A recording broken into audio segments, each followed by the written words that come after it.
Sony's been an extremely great partner for us in moving to the console. At Blizzard, our heritage was actually console games. Obviously, we've been away for a while, so we had a little bit to learn, and we looked across all the franchises to see, which one would really be the most appropriate to bring across.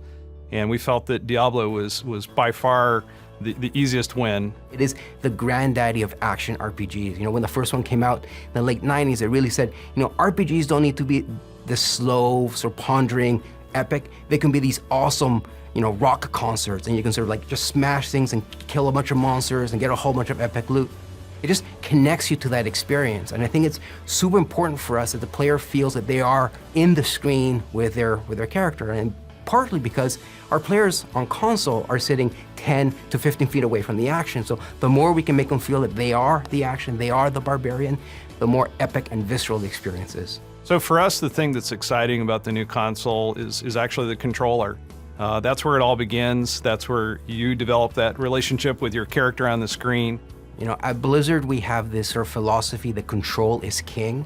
And working on a console version for Diablo 3, for us that means the controller is king. This is not a mouse. This is something different for us, and it's something exciting that we haven't had a chance to work with on Diablo. What was surprising was that the second I got a controller in my hand and started playing around, and there's a difference here between an indirect control where I'm pointing around with a mouse cursor and a direct control, an intentional control where I say, I'm pointing this way, I'm attacking that way, I'm rolling this way.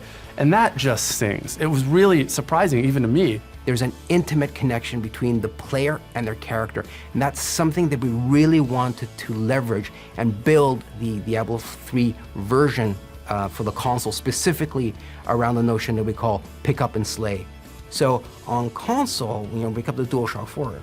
When you flick the right stick, your character actually performs a sort of dodge move that is unique to the console. And we added that, I think, first because PlayStation players are going to have this expectation that as a console game, I should be able to do that. I should be able to have this cool sort of dodge mechanic, and we wanted to give them that. We also wanted to make sure that players had the ability to quickly reposition in combat, to give the game not just a cool action feel to it, but add a sort of tactical element to it, and it's worked out really well. One of the things that we're excited about with the controller is the touchpad. Diablo is a pretty deep game, and we don't like a lot of overload on the buttons. We wanted to keep it really simple so you can get to the things that you need to get to fast because you need to do it, because the monsters are pouring at you no matter what. We think the touchpad's going to give us a lot more opportunity to make that interface a lot easier. We now have a different way that the player can interact with the game. For a game like Diablo 3 that has a lot of sort of cool inventory things you're doing, you're equipping items, just the possibility of the trackpad is really exciting, and we really can't wait to dive into it and sort of make it as awesome as we can.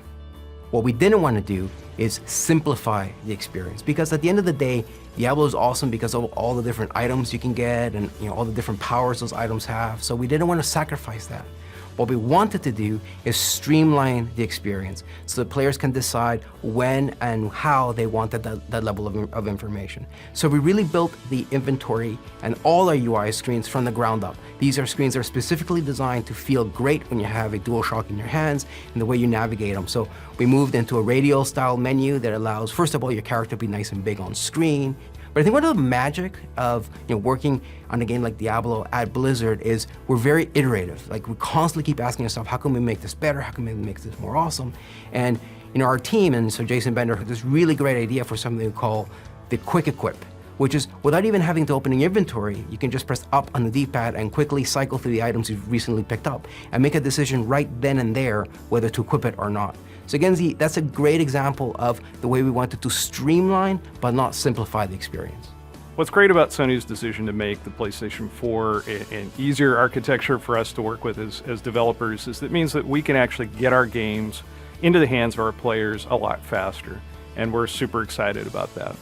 We have a lot of scalability in the PC version of the game, and with the processing power of the GPU on PlayStation 4, we're pretty confident that we're going to be able to get very high-res graphics and a super rock-solid frame rate. So something that you get on PC, not quite for free, but something that people are used to, is the ability to do things like stream your experience. So you say, hey guys, they just changed the way that barbarians work, or I just got a new axe for my barbarian. I wonder if I can do this whirlwind tactic that I've been doing on a harder difficulty. Let's find out. And so someone online will they'll take video of themselves doing it, saying, look, I can totally do it. It's totally easy. All I need to do is go to this area and get this skill, and I can make it happen. And people learn, and it's exciting.